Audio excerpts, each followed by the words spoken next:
Hi, good evening, everyone. It's wonderful to see such a full house on a rather chilly and brisk day. So I want to thank you all for coming to our first history talk of the year. We have much more to come. Just as a quick note, if this is your first history talk, all of these are recorded, so they are published on the museum's website and our YouTube page.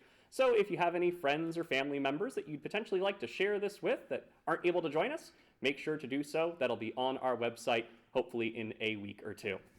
Now, my name is Will Best. I'm the museum manager here, and I'll be introducing our speaker today. Phillip Kalantzis Cope is a photographer and publisher based in Champaign, Urbana. His work focuses on architecture, landscape, and the subtle relationships between people and the built environment. He is the founder of Immaterial Books, an independent publisher dedicated to photography-driven books and local cultural history. His book, Mid-Continent Modern, The Champaign School of Mid-Century Architecture, documents a significant but often overlooked chapter of regional modernism. And Philip brought 2 copies of his book for us to pass around so that you can take a look while Philip is talking. And so I will send one way and the other way. Thank you, Philip. Okay, so good evening, everybody. I will try my best to speak slowly.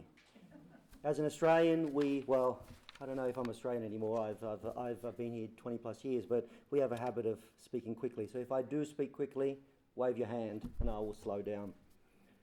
I also want to begin with a brief clarification. This is not a conventional history of buildings, and it's not a biographical history of architects or individual lives. Instead, it unfolds in 2 parts. The first part looks outward. It asks how American artists and image makers have tried to make sense of place, time, and modern life. How images shape belief. How abstraction, realism, and evidence take turns in organizing the American imagination. The second part looks inward and locally. It focuses on the work documented in this book, the buildings, the architects, the everyday spaces of Champaign, Urbana, and how modern architecture took shape here as a lived practice rather than a set of ideals. Together, these 2 parts are about the making of history. History as not a fixed record, but history as something formed through attention, through what is noticed, what is recorded, and what is carried forward. I'm using the idea of history in 3 overlapping senses. The first, in a general sense, how certain stories become visible, while others remain peripheral or disappear entirely. The second, in a personal sense, how memory, experience, and sustained looking shape what comes to feel meaningful over time. The third, in a collective sense, is how communities decide, often quietly, often unintentionally, what they preserve, what they alter, and what they allow to fade. History in this sense is not something waiting to be discovered. It is something continuously shaped by acts of care, neglect, and attention. The talk begins here with the belief that how we look determines what endures. There are personal entry points to this story. The first is my mother, who is in the room. She was the dean of the College of Education, and the first interaction with this work came with what was a proposed fundraising campaign to save the College of Education building. And that brought us in contact with the first architect, Dick Williams, who then became central to this entire project. The first photographs were made in 2007 using a Hasselblad camera, all in film. And at the time, we were living in New York City. We didn't live here. Tamsin, my wife, is here, and my children are at the back. We did not live here. And I thought I was working on a story about a place in a community from a distance.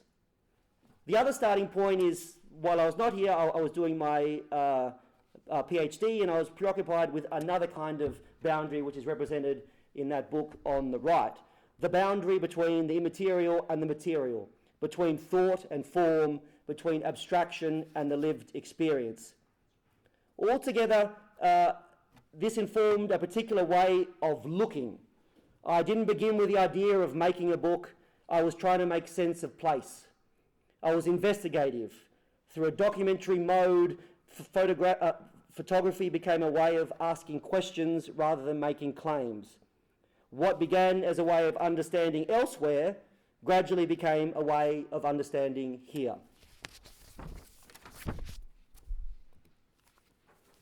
To understand how I arrived at this work, I need to situate it within a longer visual lineage. How the American imagination has been produced, challenged, and reworked through art and photography. The same boundary between abstraction and lived experience. American art has been shaped by tensions between the industrial and the rural, between technology and labour, between speculation and the everyday life. These are not just artistic tensions, they are social tensions, political tensions, geographic. They shape how America sees itself and how it represents itself. A distinctly American visual landscape, one that is never settled, never singular, but continually negotiated in response to place, work, movement, and change. It is within this unsettled, real and imagined landscape that my own way of seeing took shape. Before turning fully to architecture, it helps to step back and look at how American art has repeatedly tried to imagine time, past, present, and future through form, story, and evidence. In the early 20th century, precisionist artists embraced the rise of modern industry as a defining feature of the American landscape. Their work is euphoric, geometric, ordered, and confident, not simply as functional structures, but as symbols of progress. The American landscape is reimagined as a place of clarity and control, where technology promises forward motion and coherence. These artists were offering a speculative gloss on the everyday, an imagined America in which industrial form embodied national belief. Artists and their work merge realism with abstraction, distilling complex structures into simplified, ordered forms. Precisionism also influenced photography early and back and forth. They adopted the camera's sharp focus on uniform clarity. There was a photographic sensibility. Grain elevators become monumental, almost mythic forms, rendered with hyperreality and vibrant contrast. This is one of the earliest modern attempts to give the American future a visual form, clear, ordered, and optimistic. This confidence in structure and progress becomes one of the earliest visual foundations against which later American work reacts. Then the ground shifted. As the optimism of early modern industry collided with economic collapse, many American artists turned away from abstraction and urban and instead looked into the heartland. American regionalism brought the story back. Regionalist artists focused on the rural lives and concerns of ordinary working people across the Midwest and beyond. Their work was figurative, rooted in recognizable places and shared experiences. They sought a distinctly American visual landscape, one that did not depend on European avant-garde or elite artistic traditions. In that search, they often turned to American folk art as an indigenous source of inspiration, direct, accessible, and grounded in lived culture rather than theory. But this clarity would later become contentious. Regionalism came to be viewed with suspicion, not because it lacked sophistication, but because it appeared to offer an idealized vision of America, particularly of the rural past. The farm, the worker, the small town, once symbols of resilience, were increasingly read as nostalgia, even retreat. And yet, this misreads something essential, that regionalism was not a rejection of the modern, it was another way of negotiating it. It asked different questions. What does modern life look like when it's lived, not imagined? In that sense, regionalism remains a crucial thread in the fabric of American modernism, one that insists history, identity, and progress are always grounded within place. The emphasis on land, labour, and modern life forms are an important backdrop for understanding the work that is within the book. Rather than rejecting the modern, it reframes it as something experienced locally rather than projected abstractly. After the Second World War, American art turns inward. Regional attachments are decisively rejected. The focus shifts towards the interior life of the individual. The canvas becomes an arena, a space of action, emotion, and psychological intensity. Gesture, scale, and the material became vehicles for expressing inner states. Artists pursued radically different visual approaches, yet they shared a belief that meaning resided within the act of making itself. The work aspired to universality, yet often moved away from shared social experience. No worries, welcome, welcome, welcome. The inner psyche replaced the street, the farm, the factory. Art intensely individual, but also increasingly detached from the lived collective life. This captured both the exhilaration and the isolation of radical individualism. In doing so, it deepened a central tension in American culture between inner life and shared reality, between personal freedom and communal experience. Abstract expressionism relocates meaning from the shared to the individual psyche, replacing story and settling with gesture, scale, and interior experience. In doing so, it sharpens a tension that is never fully resolved in American culture. Freedom gained at the cost of shared ground. Photography re-enters precisely where painting withdraws, into evidence, consequence, and the everyday. As painting turned inward, photography remained outward-facing.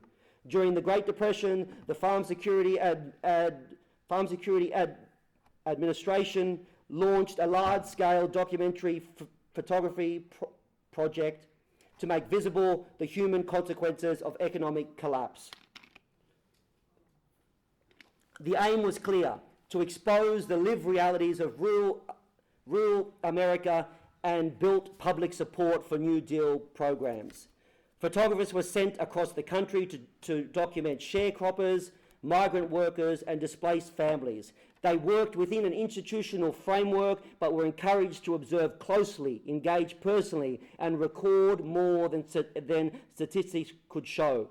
The resulting images are not neutral records. They combine evidence with empathy. They reveal modernity with its gloss removed, showing the same economic systems that once were celebrated as shaping hardship and resilience. For American photography, a critical vernacular is established. The camera as a tool for public accountability and shared understanding. It establishes photography as a civic act, not speculative, but accountable to lived conditions. This sets a precedent for photography as a public record rather than private expression. In the post-war years, social documentary photography emerged also as a counterweight to the euphoric abstraction dominating American art. Photography continued to face outwards. The camera's supposed literalness was used to strip away gloss. We see evidence, work, poetry, infrastructure, displacement. But this was, again, never neutral recording. After 1945, collectively organised social documentary projects struggled to survive within the United States. The political climate of the McCarthy era cast suspicion on engaged, socially critical work, pushing documentary photographers to the margins. Many were forced into isolation or into assignments for large illustrated magazines, working within tight editorial economic constraints. These photographers operated as individual voices rather than a shared collective, often working against the pressure of politics and the market. But still, photography did not retreat. A critical American vernacular takes shape between visibility and power, between evidence and interpretation, between lived reality and cultural myth. Post-war documentary photography resists without institutional shelter, sharpening its critical edge through friction rather than consensus. Then by the 1970s, photography makes another decisive shift. Romantic landscapes give way to something far more ordinary. The photograph the photographers associated with what has become known as the new topographics adopted a cool, detached, almost clinical tone. The images appear objective, flat, precise, unsentimental. But this objectivity was not empty. It was a way of asking difficult questions. What does development do to land? What does the consumer culture leave behind? What does progress actually look like once it arrives? The style rejected sentimentality. Composition was rigorous. Clarity mattered more than drama. Conceptually, the work marked a turning point. Contradictorily, photography moved into a world of contemporary art, not chasing beauty, but treating the built environment as visual information. The photographs asked viewers to look carefully at what modern life was and has produced, and to recognize that the landscape of the present is already historical. The new topographics shifts attention from people to the built environment itself, treating ordinary development as historical evidence. Together, these traditions form not a single line, but a distinctly American way of seeing, one that moves repeatedly between belief, use, evidence, and consequence, not choosing between abstraction and reality, but living between them, at the limits of representation, where form loosens without disappearing. This position is not theoretical, it is inhabited. It's where everyday life happens, quiet, imperfectly, without announcement. And it is in these in-between spaces that meaning accumulates. Against those odds, a language of the modern world, for good or bad, emerges. Painting and photography take turns carrying the language forward, sometimes abstracting the world, sometimes insisting on confronting it directly. Over time, these approaches form a distinctly American tradition of seeing, ways of negotiating belief and consequence, structure and labour, inner life and shared reality.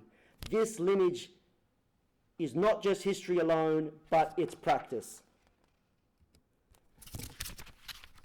Aesthetically, these traditions shape how I make images. I work in the space between abstraction and description, where structure is present but not dominant, where time and use leave visible traces. Decisions about framing, vantage, and pace become ways of thinking rather than techniques. Slowness allows relationships between light, space, and material to emerge without spectacle. And the camera is essential to this way of working, not a tool of capture, but as a discipline of attention. Its deliberate pace forces choice. It asks what matters enough to be held in the frame. Taken together, these traditions converge in mid-continent and the book that you see right there. Not as a resolution, but as a continuation, where architecture becomes the place of extraction, use, history, and care are held in balance, and where we now see remains inseparable from how we live. Architecture becomes the place where these questions can no longer remain theoretical.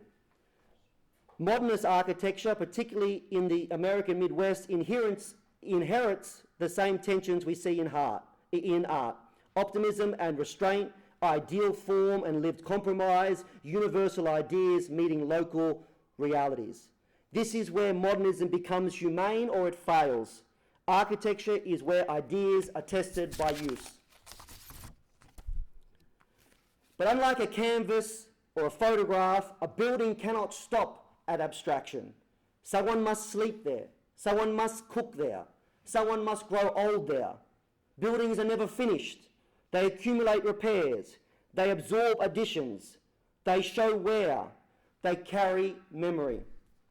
In that sense, the buildings that I have documented in this project are not simply artifacts of the past, they are ongoing participants in a social history.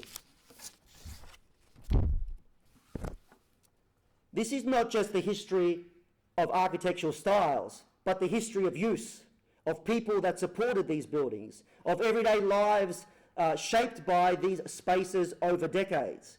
As the project developed, my attention shifted further from form to personal stories and personal Personal stories. Okay, sorry.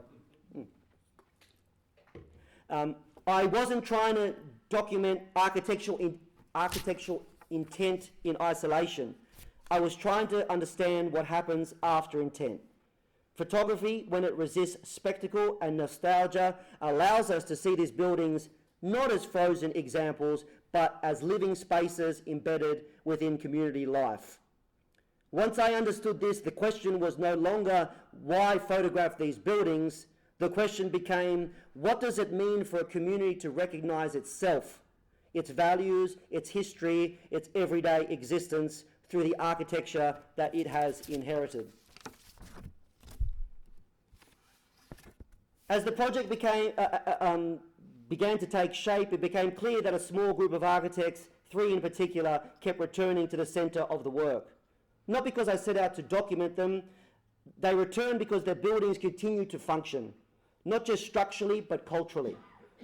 These were architects who worked here, taught here, lived here, and stayed in the conversation with the landscape over long periods of time. Their work is inseparable from institutions, neighbourhoods, and the everyday lives within Champaign-Urbana. Dick Williams is central to the project because he didn't simply practice architecture, he helped define a way of thinking about it, shaping the intellectual and physical environment of our community. He argued against what he called the vanity of high modernism and postmodernism. He was the first to articulate this name, mid-continent modern. I'll give him a citation there. A harmony between humanity and nature. And this wasn't a stylistic claim, it was an ethical one.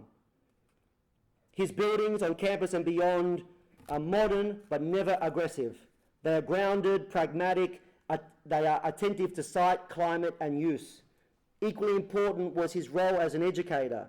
He taught while he practiced while he taught. Architecture was inseparable from education and civic responsibility. Buildings were not isolated achievements, they were part of a longer cultural process, one that involved students, institutions and communities over time. His influence extends beyond individual projects to generations of architects who learned how to think of modernism as something situated, responsive to landscape, to human scale and to everyday life. Richard Williams establishes the ethical ground. He articulates a way of thinking that is grounded in landscape, climate and human scale. He gives our community an architecture that is principled and durable and tells us that civic responsibility is the key to their maintenance. John Gordon Replinger's work needs to be understood against the post-war growth of Champaign-Urbana. This was a period of steady, pragmatic development, faculty housing, modest development, incremental expansion, local industry. He was not designing landmarks for a rapidly expanding city. He was designing homes, studios and additions and renovations for a community that was growing slowly and living with what it built. His projects are distributed across Champaign-Urbana and rural Illinois, woven into ordinary streets and landscape. A version of modernism that develops with the city rather than over it. Modern architecture as a quiet participant in local growth, not a driver of spectacle or rupture. John Replinger carries that ethic into everyday life. His focus shifts from institutional visions to domestic continuity, houses, studios, additions, etc. It's something you live with over time. It absorbs family, life, teaching, and change without losing coherence. Equally important is his partnership with his wife, Dot Replinger. Dot was an artist and weaver, and her studio practice was not separate from the architecture. It was integrated into it. Their home and studios functioned as a shared working environment shaped around making, teaching, and daily life. The house was not designed first and adapted. It was a place that evolved through use.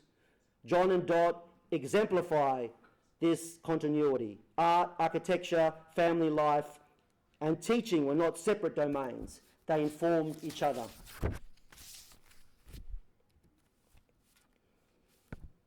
Jack Sherman Baker represents a different but essential strand. He was born here, educated here, and returned after the war to teach for 4 decades. He famously described architecture as one of the performing arts, as an art space. This sensibility shaped both his teaching and his buildings. An important counterpoint, it's not about restraint and pragmatism, but openness. Openness to movement, sound, human presence. Nowhere is this clearer than his own loft on Chester Street. What began as a former wagon shop became the earliest examples of adaptive reuse in Champaign. It functioned simultaneously as a home, studio, performance space, classroom, and gathering place. Architecture here is not the backdrop, it's an active participant. Baker opens the modern outwards, not about the monument but experience, cultural infrastructure that's flexible, porous, and socially alive. At its best, it creates spaces not just to live, but for encounters. Together they form what I have called the Champaign School of Architecture. Regional without being parochial, modern without being doctrinaire, rigorous without detachment from daily life. This is not modernism imported as a whole, but worked out locally through teaching, building, inhabiting, and time. Across their work, 3 shared principles emerge, which I, would say define this School of Architecture. But before I get to that, I want to say what's important is that they are educators first. What unites them all is that they were educators as much as practitioners. They taught what they built, they practiced what they taught. Architecture was never separated from pedagogy or community. Buildings were understood as a part of a long conversation that extends beyond the moment of design. Of the 3 principles, the first is the use of courtyards and precincts, not buildings as isolated objects, but as anchors within expansive spaces, spaces that gather, protect, and orient. The refinement of detail. Detail is not ornament, but detail is where concept and construction come together. The third is the use of light, space, and transparency, not for spectacle, but to transform everyday rituals into something quietly meaningful.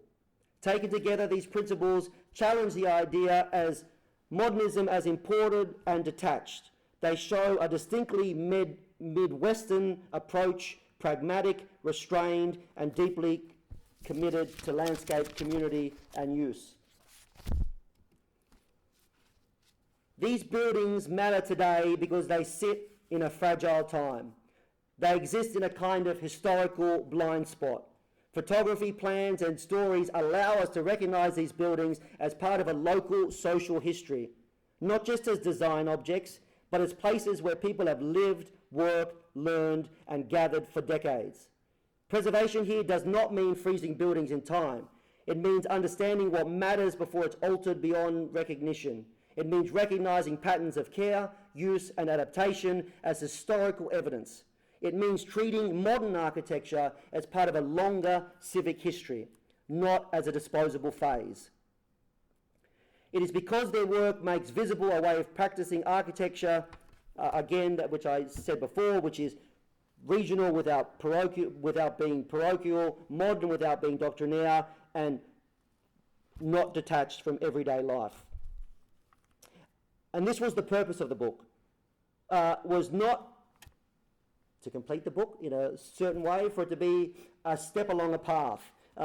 Firstly, it's about seeing beauty within our community. It's about protecting this as a legacy of the known, and also about activating art within our community.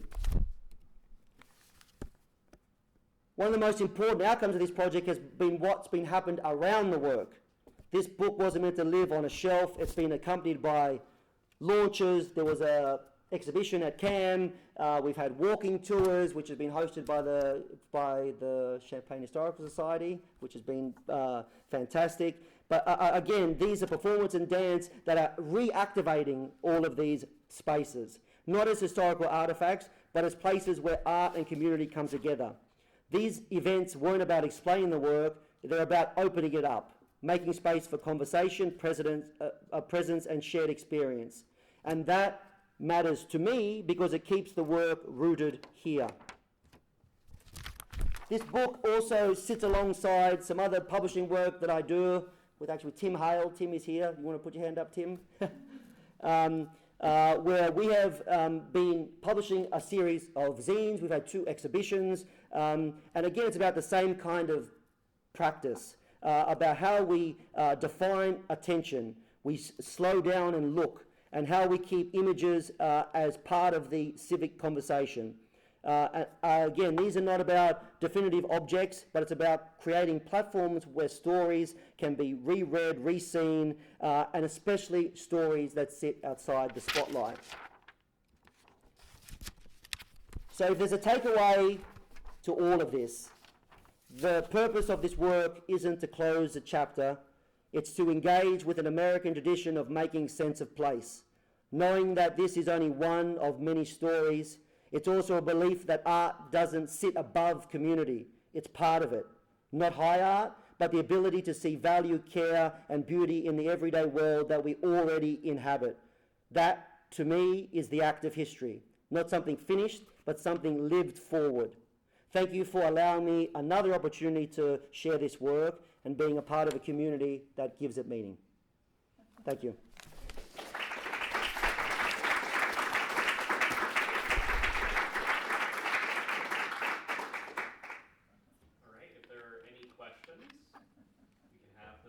Now. What brought you here again originally? How did 2007? I will begin with a fact, and I will go backwards from there. So the fact is, I've lived in America longer than I've lived in any country. The Australian accent you can hear. But I came to the States in 2006 to do my PhD, and I've been here since. So. But you were in New York? Correct. In 2007. So how did you get here to do Yes, this? so the connection was through my mum, who was the dean of the College of Education.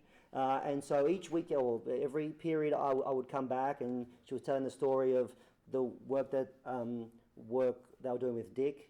And I had my own photographic practice. I'm not an architectural photographer at all, right? And so I was just interested in the work and the people, so I just started documenting it, thinking, well, how's this going to come together? I actually didn't know what the story would be. And again, you were doing it from there. Yes. Just coming here to visit. Correct. Okay. Yeah. So we ran the state. We ran many states. We just went around, and we just went from home to home. And really, it was, hey, have you talked to Jack? Have you talked to Jill? There's a house here. There's a house there. And we just started uncovering this pattern. I only picked 3 architects for this book, but we have about 10 or 12 architects that we've been documenting. There's been archival work too. One day maybe we'll build a website out of this. But I just thought it was a really great story. The other part was I thought it was a wonderful bridge between the academic community here and the community itself, where research blends across. These were research practices, these were, a kind of hybrid space. So that also interests me too. And yes. What's the activity on January 30th? You had there some things. January 30th? That was an old thing. That was the exhibition launch from last year. Oh, yes. Yeah, so all that was the past. No. What has been fantastic is all the kind of community activation, right? So, this book is just a kind of stop along the road, and what's great is that the road is now full of other cars. Well, we don't want cars on the road, but you know what I mean. And it's kind of grown out, and it's now doing its own thing. And so, it's been overwhelming, the kind of response to this book. This is the second printing. The first printing of 1,000 copies was sold out in under a year. I'm now halfway through the second 1,000 copies, but I think that's going to be it. And when I saw it at the Art Mart. Yes. A nice supply. Yeah. So you know the art, Linda and Dick. Yes. Have a very close relationship. Yes. With, And she's been a big part of this story as well. You know, well, one of the things that's been a kind of great bridge for me as well is to get to know the community. Right, so yeah, so there was 10 years that I didn't live here, but I've now lived here 10 years. yeah, and so, you know, it was really a great insight because, you know, these homes were commissioned by a whole range of people, or there's public buildings, you know, like Hessel Park Church is in there too. and it was so accessible in the 60s and 70s because these people were professors at the U of A. Correct. And there was a very thriving business that I can't tell you anything about because I think it burned down before I was told about it, called Creative Builders. Okay. Or Creative Buildings. Linda could tell you. Yeah, right. Because a lot of very young architects from the U of I associated themselves with Creative Buildings. They were in Urbana and there was a big fire that took the place down. It might be interesting to research. Yes, yeah, well, thank you for Linda that. would know about it because she's the one who told me. Yeah, well, you know, I think Dick worked at Creative Buildings before he started Centerline, okay. and then Centerline became his. Yeah, well, part of it is that we want this to be known to more people than this little group. You know what I mean? Like this is a wonderful architectural history that is world class. And what happened in these homes were really important. It's not just homes, but in these built environments. And so if we can add that as a dimension to what our community is about, because it's already here. And the other thing is, how can you bring value to these homes so they are preserved, right? There's so often, you know, for example, Dick Williams' personal home on University. Yeah, so, you know, that was for sale a while ago, and the front wall was terribly warped, right? And I'm sure everyone just walked away from it, you know, I don't want to deal with this. But if there's some connection to that investment, you know, I'm not a real estate agent, but, you know, is that there should be value in these homes too.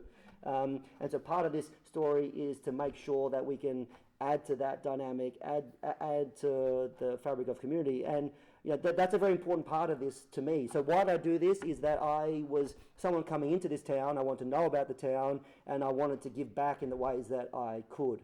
And so telling this story was the first way, and there's going to be others. So not architecture focused. Can I say something? Maybe, yes. I bet he's real nervous. No, I was going to say that, you know, we have this magnificent university, right? It's, you know, well done, etc. But the town-gown relationship is not always strong. And I think what Phillip has done is to bring that town-gown together through the College of Architecture and the College of Education, through the artists, through the photographers, you know, and the continuation, you know, actually building from that, because we have such a wealth of talent in the community. You know, there's artists and designers, but they're separate. You know, the town gown thing is separate. So breaking that barrier is, I think, one of the things that Phillip has achieved, which, you know, I'm very Well, but proud of. also it's about having events like this. So, you know, and doing more of this. You know, how can art be part of the cultural conversation? You know, and it's not high art. I'm saying I don't consider this high art. I'm just practical everyday art, right? And so, you know, there's a great opportunity. And Tim and I have been. We've had for the last 2 years. We've had a show that is focused on contemporary photography in Central Illinois. We've been very focused. We've had a great range of artists. We had, you know, 15 artists for the first year. I think we had about the same in year 2. We're having these events. We're publishing these zines. We also hope to do other books. Is that we want, you know, this also to be a photography town. You know, and for us to find a way to tell these stories as well. So, you know, there is a whole range of dimensions of intent here. So, Yes. So like last year, I didn't get a chance to attend one of the like CD home tours. Yes. But what I liked about it is that typically, you know, a lot of these mid-century homes, they are, and I'm a real estate agent, so I'm saying it is in a higher price range, and so most people don't even get a chance to even go into these homes. Mhm. So I like that the home tours provided people who are just like, you know, either you're an architectural enthusiast or just really want to get up close and see, you know, the homes. I like that it provided a chance for people to be up close. I've got to say, homes in Trails of Gluttony are more expensive. Sorry. Sorry. Trails of gluttony. Yeah. Yeah, I mean, so you know, but there is this fear of this house is going to sink you. It's this burden, you know. Like, so I actually found the opposite, that they were remarkably affordable. You know, you know, like look. Sorry, I've not looked for a house in about 10 years, so so the whole thing has changed. But in terms of the kind of, you know, McMansion versus the same square footage of a house, and it's also where they're located, right? There are these suburbs that people feel are, you know, I don't know why. Look, I'm going to get my foot in everything here, but you know what I mean. Like, I think, yeah, that there's this in-between space where sometimes they are a little overpriced, sometimes they're just daunting as repair things, you know. And part of it is that, and this is the story that I want to tell, is you don't have to do it the same, right? Is that doing. You can be in conversation with it, you know. You can do a smart addition that keeps the legacy, but also does something contemporary on it, you know. And that's what I was trying to say, is it's not about recreating this, you know, and it's about imagination, you know. And these spaces were technologically, you know, on the edge. It was about pushing boundaries, you know, new materiality, right? So that's what you want to bring to that home, you know. And so, and that's what's so great about doing a talk about history, is that it's not a static thing, right? And that we're part of this story. You're part of the story. When you sell a house, when you sell this house, it's not to say, hey, I want to sell you this vision of the past, right? We're going to sell you the future. Right. But you want to sell a banner champagne too. That's part of it, because we don't understand the full richness of our community. And when we brought Dick Williams here, right, the first College of Architecture we claim at the U of I. MIT had one. They were one day apart. Right, so that, you know, but the modernism that came out of here, the everyday modernism that Philip's just explained, Dick Williams and the other architects produced them here. So this is something that Urbana-Champaign should be proud about, should be talking about, should be inviting tourists to come here, because when he called it mid-century modern. Everyone gets upset with you, by the way, because they say, why doesn't it say the Champaign-Urbana School of Architecture? Right. He said this was the centre of America for everyday modernism. Yep. Not Chicago and Frank Lloyd Wright. That's a different kind of thing. But the everyday modernism came out of the U of I, and in the realities of Urbana-Champaign that Philip has captured. And so as part of the campaign is for us to recognise that this is what we're famous for, not just the Bunny's restaurant. Tavern. Bunny's Tavern. Bunny's Tavern. Bunny's Tavern. Bunny's Tavern. Bunny's Tavern. Or the 17,000 square foot jumbo. Yes, that's just what we need. I hope we get a face of Larry Geese on it too, right? I tried to fundraise on that and I was told I wasn't allowed. I thought it could give back to women. Yeah, no. So like, yeah. So basically, this is just the kind of breadcrumbs for people to go into their daily lives and think about the part of history that we're in with this built environment. So and it is unique, and it was big, and these people under recognized. Now, it's not just 3 people. You know, this is just the scope of a book. And so, you know, I said I was trying to find the story. Well, you know, during COVID, I was like, look, I just can't sit on this anymore. I'm going to get the book out, and it's you know, it's a little, you know, it's a technical book in the sense is that my pictures aren't architectural photos. Why I told the story of art, because it was about storytelling. Like I believe these buildings and the ideas are part of a grand story of meaning in this country, right? It's a small part of it. But my images aren't meant to be, you know, in a catalogue of an architect. You know, it's about people and place. But we've got plans in there to make a little bit more documentary form. There is text about the architects, and there's some framing in there as well. But if I had my way, it would be much more abstract and much more. But there's been, you know, what I've been so surprised by how much the positive response has been. You know, it's been really, and so what it shows is that art can be successful here, and I mean it in a kind of crass commercial way in a sense, is it can sustain itself, you know, and that's an important thing to have found out, and so, yeah. I got a quick comment. As a townie, but also a double grad at the U of I, it's really gratifying to hear somebody with the Australian accent. I was born in Greece, by the way, Right. so I'm going to add all the dimensions here. Right. Well, she and I talked before we started, but yeah.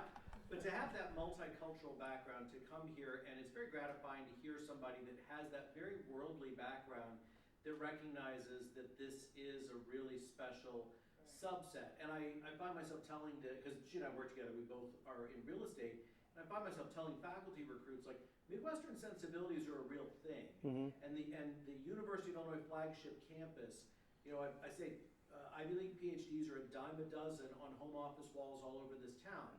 We have a lot of Ivy League level of intellectual horsepower without the pretense. Yeah. Midwest sensibilities Yeah. are a real thing. And I see all of this overlaid on that. What I hear and see in all of this is mid-century modern, very specific to our Yes. Midwestern sensibilities, and correct. not just ours. I mean, like literally University Yep. of Illinois right here. Yeah, and that's exactly the spirit that was behind it. But also, it's a commonplace, right? So yes, I can, you know, I feel American, right? Don't deport me, please. Right? And but what? You're white, you'll be fine. Yeah. Well, my passport says Greek. Well, anyway, look, no. What I wanted to really say is that there's a powerful imagination in America that is unique, right? And let's not get that lost in the bluster of our time right now, which is bold. It's innovative. It lives in this imaginative space, creating something. You know, sometimes it's wacky. Sometimes it's really, you know. But this is something powerfully generative in there, and it does also happen in this modest Midwest context, right? And so it's a story that I hope that we all feel a part of and that we can all connect to. And again, you know, we're just trying to push the ball forward. Any other questions? All right, let's give Phillip one more hand. Thank you. Thank you. Thank you. Thank you.